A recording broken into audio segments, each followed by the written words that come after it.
Hey, this is yourlocalnote.com. My name is Mike Stringer, joined by RJ McKay.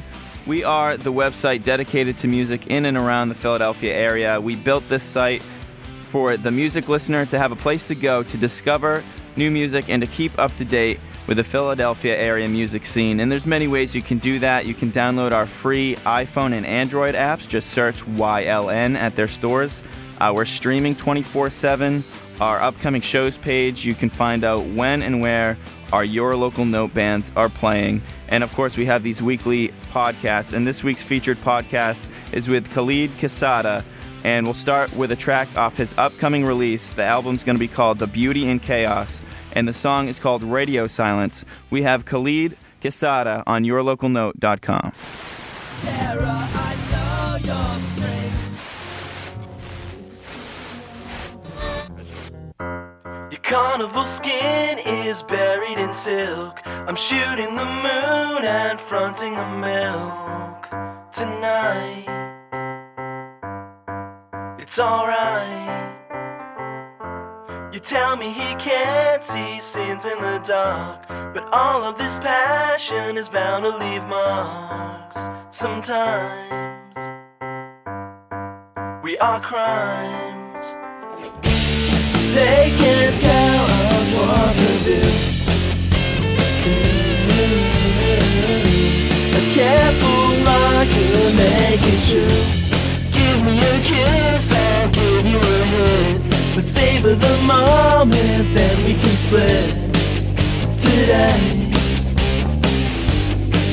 it's okay. There's no need to save us, honey, we glow. There's beauty in chaos and all that we know. In time, we will shine. They can't tell us what to do. A careful lie could make it true.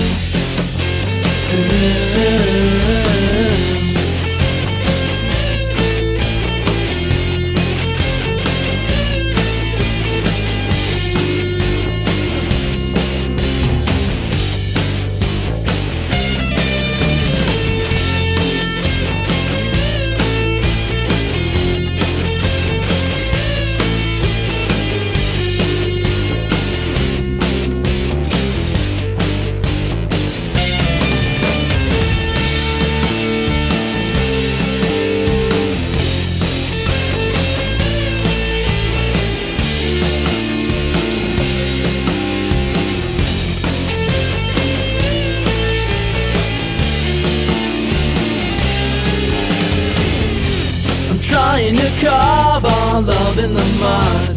You're laughing hysterics, I'm coughing up blood. It's alright, I know, I'm alright. This miracle montage is evident down. Radio silence from here on out. It's okay, I swear, it's okay. They can't tell us what to do. A careful lie could make it true. Loaded angry but refused. We can't keep the love we choose. This miracle montage is circling down. Radio silence from here on out. And that is Radio Silence. His name is Khalid Quesada, and this is yourlocalnote.com. Khalid, thanks so much for coming in and spending time with us. Thanks for asking me to come out. No problem. The first song we heard, Radio Silence, it's going to be on an upcoming album called The Beauty in Chaos. Before we get into your background, what can you tell us about that song we just played?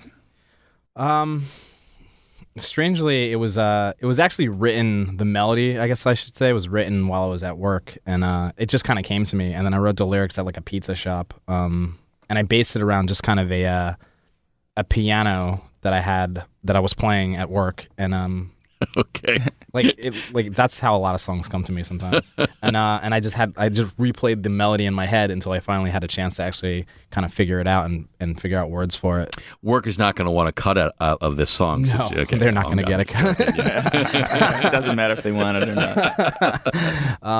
I actually it originally started as kind of a pop song. I do a lot of kind of pop meets rock stuff. And when I first wrote the song, like the first demo of it, which nobody will ever hear, it was really just kind of piano and acoustic guitar. And then eventually when we got to the studio version, it was like kind of a rock song. I like to think of it personally as like an Elliott Smith meets Weezer song. Okay. They're two of my favorite bands or influences, I guess. Okay. All right, what first, now going in the Wayback Machine here, what first inspired you to choose a life of music? I'm really lazy. No. I actually, when I first started, I guess, I literally would just rewrite songs that I liked before I actually started like coming up with my own stuff when I was really young, probably like 12 or 13. Are you saying rewriting lyrics or riffing, just riffing like off the music? The same melody. It was the same melody of songs. I have a song that was literally a complete rip-off. There's no way to hide it, of Soul Asylum's Runaway Train, because I love that song. Yeah. And then eventually, like when I joined bands and like throughout high school and stuff, I started just writing my own stuff because obviously you have to. I don't really know why I wanted to do it. I don't remember ever wanting to do anything else though. So, but I am also lazy. That's definitely part of it. That's like if you listen to like some of the music that I've put on, I guess, even early in my career or whatever early on, like it was like, it's really just punk chords, like a lot of punk rock. But then I kind of drifted away from that, started getting a little more serious as far as being like a guitar player. But I don't consider myself a great guitar player at all. So, what was the first instrument you picked up or started playing? It was a guitar. My parents bought me, I think the first guitar they bought me was an acoustic. It was garbage. I don't know. There's no easy way to put it, but the plastic strings. Pretty much, yeah. Yeah. And nylon. Well, I mean, technically, the first instrument I had was like a small little toy guitar. Sure, but that doesn't count. I was like 6. But yeah, the acoustic guitar, and I'd never learned how to play it. Eventually, they got me an electric. I'm pretty sure I destroyed it before I learned how to play it. And then when I turned, I think around 13 or so, I started actually learning how to play guitar. Did you take lessons, or did you just on your own? I'm self-taught for most of the stuff that I play. I'm so envious of people who are self-taught. I can't sit there and learn from someone. I tried actually. Can you read music? A little bit. Like I did take classes in college for like music theory and stuff. I'm not great at it though. It just drives me crazy because I took Sometimes people have it, you know. Yeah, I know. And it's natural for a lot of people, especially in people that I was in bands with and stuff. They'd get it so naturally, and I'd be like, it's taking me forever. Yeah, it took me way too long just to be a bad guitarist. What were some of your influences then? That maybe give us some more examples of songs you may have ripped off or music that you Well, I don't want to get sued. No. Well, I'm not saying you publish these songs. Just the jokes. Just a joke. I was when I it's so hard to admit this, because I mean I love them as bands. All right. Sounds like a guilty pleasure coming up. They kind of are.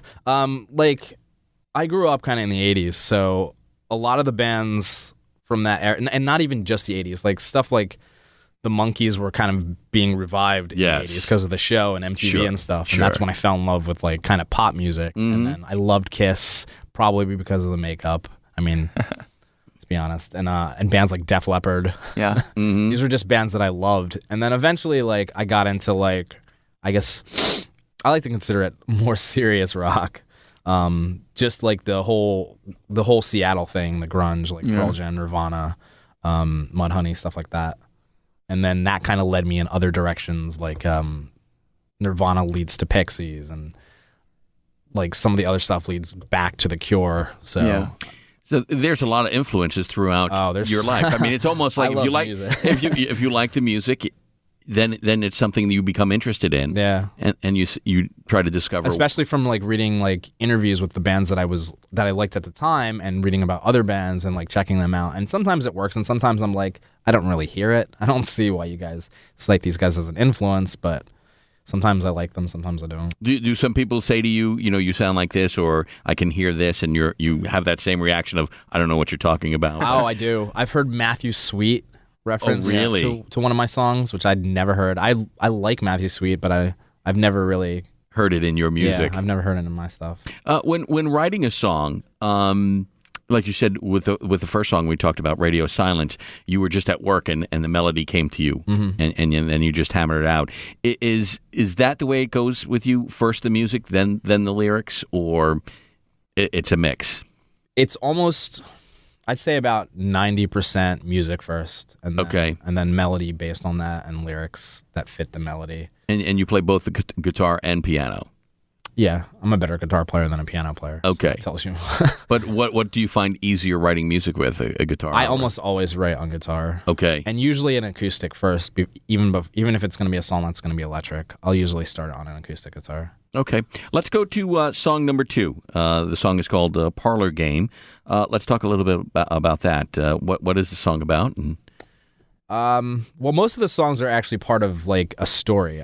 I hate to use the phrase concept album, but it kind of is. Okay. So I wanted to tell a story, like over the course of an album, basically. Okay.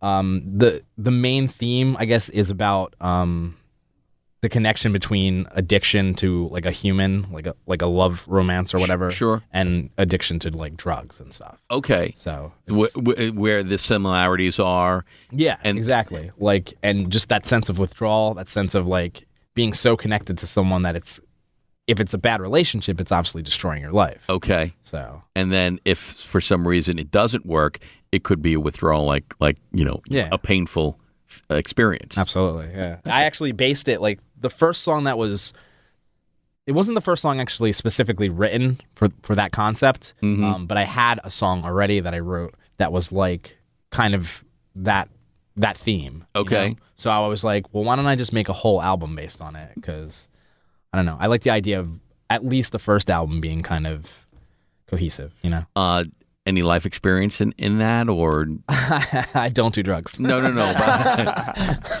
that part. I'm actually serious. You had to pick between two parts, so you picked that one to be defensive about it. Yeah, no, I was definitely the song that I'm talking about. It's a song called Affirmation. It was definitely based on like a real experience, a real relationship that I had. Okay. And then when I wrote the other songs for the album, it was a couple years later. I based a lot of it on that relationship as well as other relationships that I've had. Okay, so life experience is important to your music. Oh, absolutely, yeah. Okay, very good. All right, we'll get back with Khalid in just a minute, but we're going to play Parlor Game here on yourlocalnote.com on the upcoming album called The Beauty in Chaos.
The song is called Parlor Game. That is Khalid Quesada, and he's hanging out with us on yourlocalnote.com. All right, Khalid, let's we played two of your songs, and you've got a new album that you're working on and will be out sometime in the future. And, of course, we'll let everyone know when it is going to be released. And if you're going to do an album release party, we'd like to be part of that, too.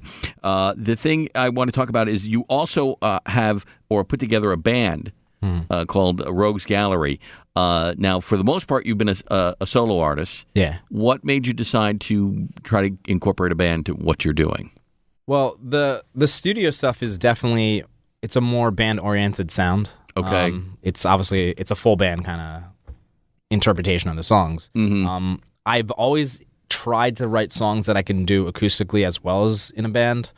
And then it just got to the point where I was like, well, I'm playing all these, shows acoustically by myself. Sometimes I'll have like a backup guitar. Sure. My friend Tom, actually, he used to come out and play like electric guitar while I played acoustic. Okay. And it was nice. It was like it added something to it, but I wanted more of a a band sound. So like I played I got an offer basically to do Crick Fest in at the Colonial. Yeah. It was like the third year, I think, and I was like, well, you know what? I'll try to get it. Like they wanted me to play by myself anyway. Right. And I was like, well, I'll try to get a band together. We'll put something together and we'll play.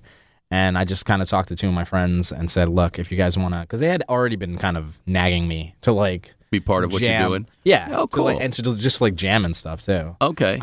I actually hate just jamming. I like to actually like, need focus structure. on songs. Yeah. Yeah, I absolutely need structure. Okay. In band situations. Yeah, some guys just want to play and just riff from there from here to there. Yeah. Press the record button and go. Yeah. I mean, you can come up with good stuff when you like do that, but I've always been kind of a solo writer anyway, so I tend to just write my own stuff, bring it to like a band situation, and let them toy with it a little bit. Yeah, I mean, I let them come up with their own parts and stuff. But Right. Like, but we don't deviate too much from what I hear. Sure. Sure. Well, I mean, it's your song. Yeah. Okay. So a couple of the members of Rogues Gallery were already friends of yours. Yes. Okay. And you're also looking for a drummer right now. Yes, we are looking for a Okay. drummer. We'll put that out there, and we had a drummer, but we don't have a drummer. we'll put that out there. So this way, if someone's interested, they can get in touch with you, and we'll get to your website and how people can get to you a little bit later on. So, all right. So, do you feel with a band now you can now expand your writing? I don't think it's really affected. Well, to be honest, I actually haven't written a song since the band got put together. Oh, okay. But like I said, I always kind of wrote with a band in mind. I think that if I do continue to write with the band in mind, I'll probably write stuff a little heavier than I've been writing, a little more rock. But like I said, I always think of what it's gonna sound like in a band when I write songs. Okay. So No, you have that vision in your head, and then you bring in some outside people to be that band. Does anything change? Does that vision change due to their influences or the way they play the songs, or maybe where they want to take the song? Do you allow them that flexibility when they come in to play with you?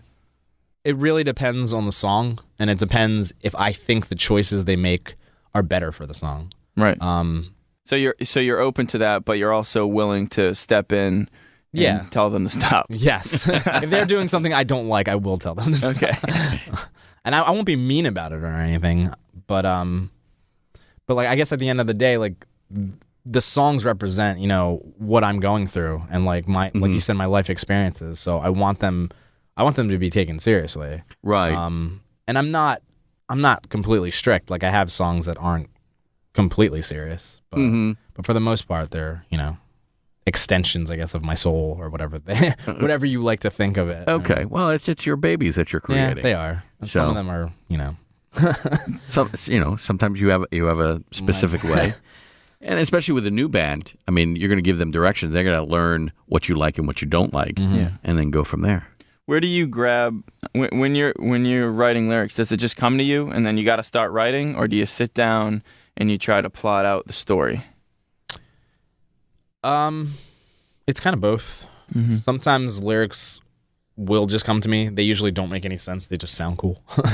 But a lot of times I probably, like, I have a specific theme that I want to cover or something. Sometimes it's actually just a matter of finding words that work with a hook that I have like, within the song. But I do spend a lot of time actually on lyrics. Lyrics and melody are probably my biggest focus when I write songs. Does it take a long time for you to put a song together? Not really. It usually it takes anywhere from like 20 minutes to an hour. Oh, really? So you know right away whether this is going to work for you or not? Yeah. Well, for the most part, there have been songs that have taken months. Okay. I think I'm still writing something I wrote a couple years ago. Okay. So sometimes they do take a while. I always find that interesting. And doing what we do, talking with the different musicians, some will know right away. They can't write a song after one day. They'll just, if they can't get it done in one day, they're done with it. They won't even go back to it. And then it's always interesting to see who does what and how they go about it. Yeah, I've never had a problem going back to songs because I don't have time sometimes to finish a song. Mm-hmm. And like my biggest thing is if I've committed to the lyrics how they are, I usually won't go back and rewrite lyrics. Okay.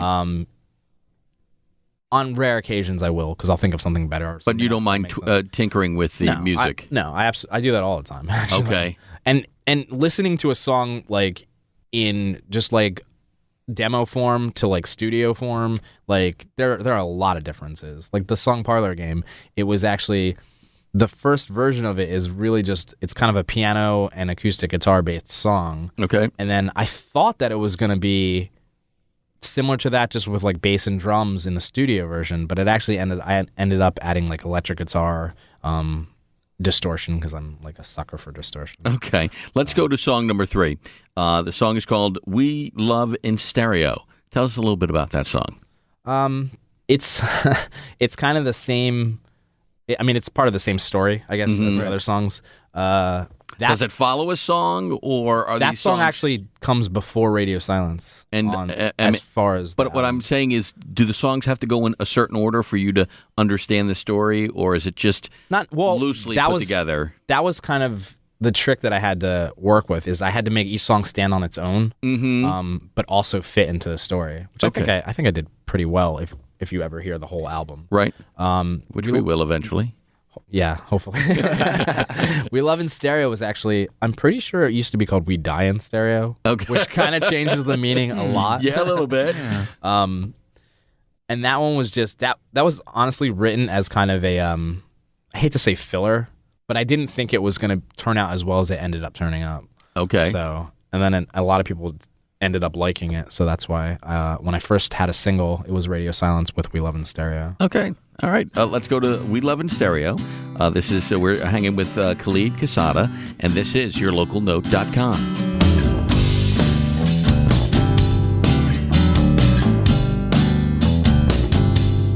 Maybe we can take a walk. There's just so many things we need to solve. I can tell you're lying when you cough. Maybe you're addicted. You're alright, I'm alright,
in stereo tonight.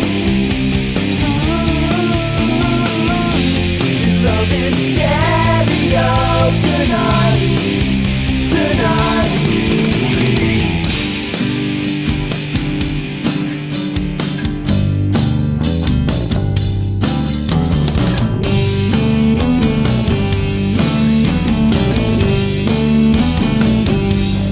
Maybe I'm addicted.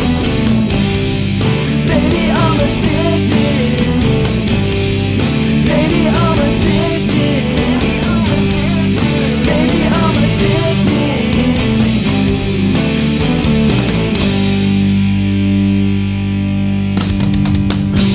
The song is called We Love in Stereo. That's Khalid Quesada. This is yourlocalnote.com. This is RJ and Mike hanging out with Khalid. And, you're putting your album together. You're a solo artist. So you're producing, you write, you record, and you're producing the whole album yourself. You have an engineer that you work with. Yeah. But all the creative juices are coming from you.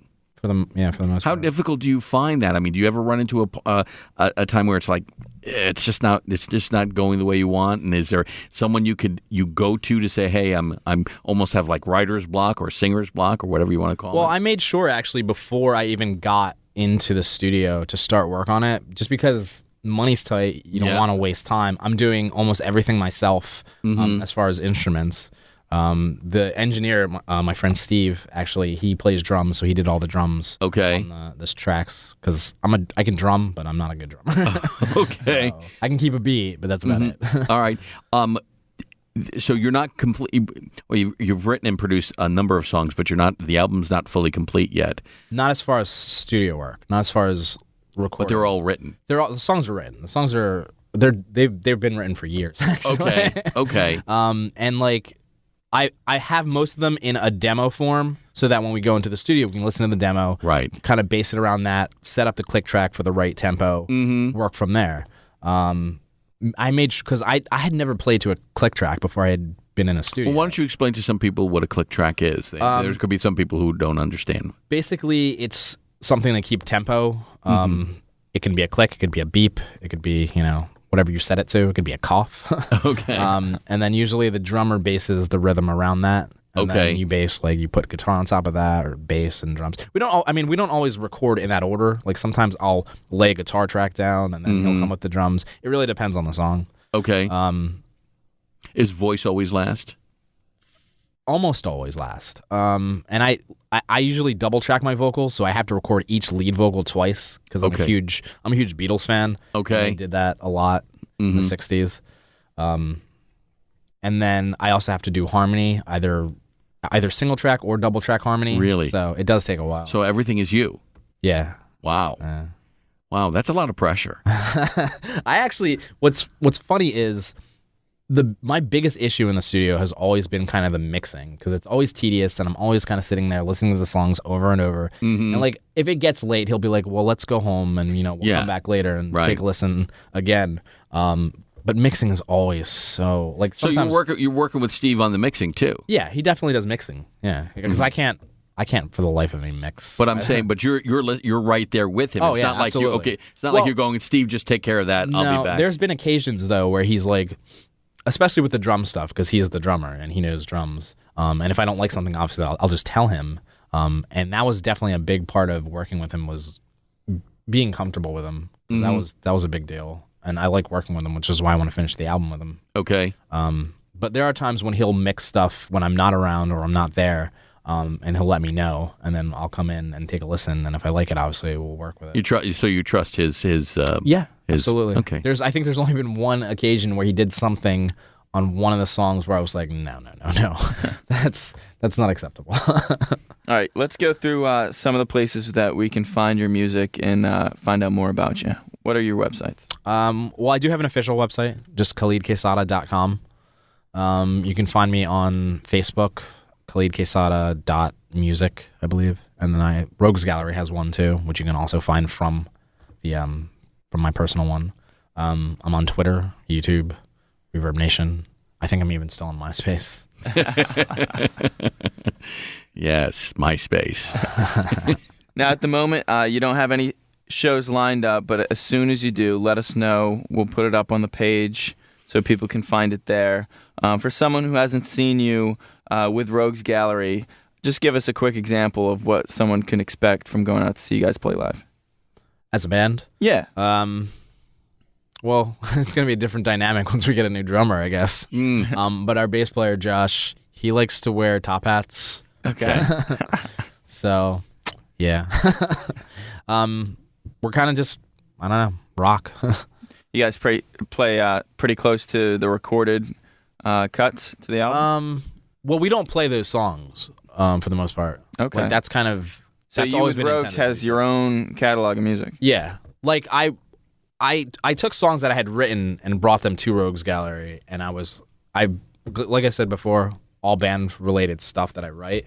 But I kind of went through a bunch of songs, and we kind of listened to them and figured out, which one would work as a band. So or in our band. but they haven't been recorded yet. No, those songs. No, those songs. They're just all demos. There's videos on like YouTube. From So it's all the live? festival. Yeah, it's all live stuff. Okay. There's no studio stuff yet. So are you picking and choosing then what songs you're going to record with them on an album?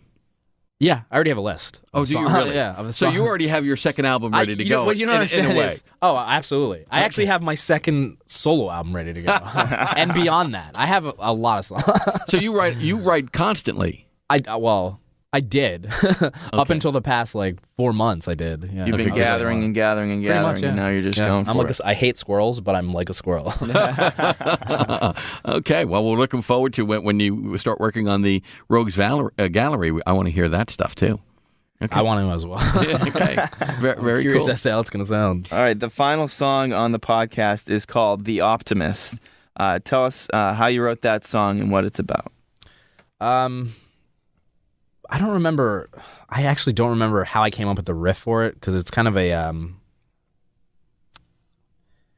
dissonant sounding riff that it's based around. But I remember that when I recorded the first, no, it wasn't the first demo. It was the second demo. The one that actually had drums and a bass and stuff. First of all, I was highly intoxicated when I recorded the bass line, which I'm assuming nobody knew, and now they do. Slower than it should have been. No, it was actually okay. It came out okay. All right. But luckily I was able to figure out how I played it when I went to the studio so that I could add it. And I always liked, for whatever reason, the song ended up sounding a lot more like Pavement than I initially thought it would. Because I like Pavement, but I've never heard any other stuff in my music. Mm-hmm. And then I also kind of hear Blur in there. Okay. The kind of driving bass line.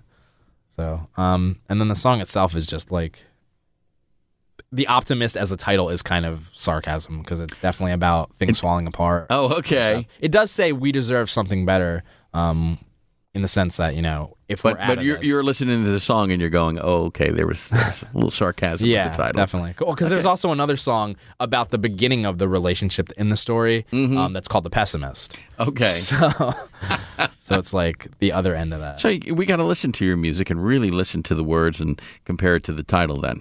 All right, very cool. A lot of times, yeah. All right, very good. All right, Khalid, thank you so much. This was very cool for you to hang out with us. We really appreciate it. And when you get the album completed, let us know. Absolutely. And then also, if you've got some shows you're doing, again, let us know so we can promote that for you, too. All right, you've been listening to Khalid Quesada on yourlocalnote.com. Again, we'll have another podcast, brand new podcast next week. As always, you can let us know what you think of this podcast and the site in general, ylnph13@gmail.com. And of course, you can download our apps for free. We got them for Android and for iPhones. Just go to the respective stores and type in YLN, and there you have it. Absolutely free. Goes to our streaming, which is going 24/7. Which I won't be able to listen to on my phone. My phone has no sound, apparently. You got to get a new phone there, Khalid. I do. I seriously do. All right. Okay, for everyone except Khalid, you can listen 24/7. Again, we'll have a new podcast next week. We're going to end it with Optimist by Khalid Quesada on yourlocalnote.com.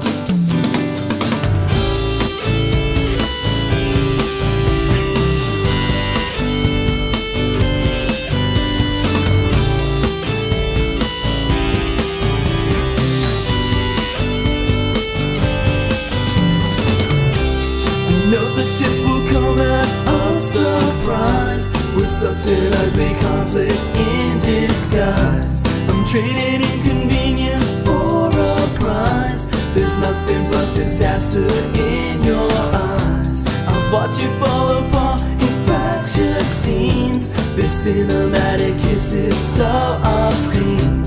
I just can't be the martyr in your dreams. Reality is often what it seems.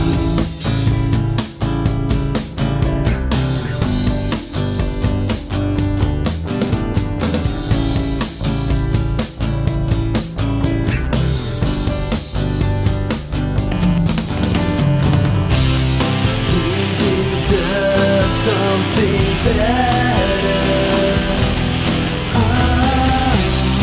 We deserve something better.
Everything around you falls apart.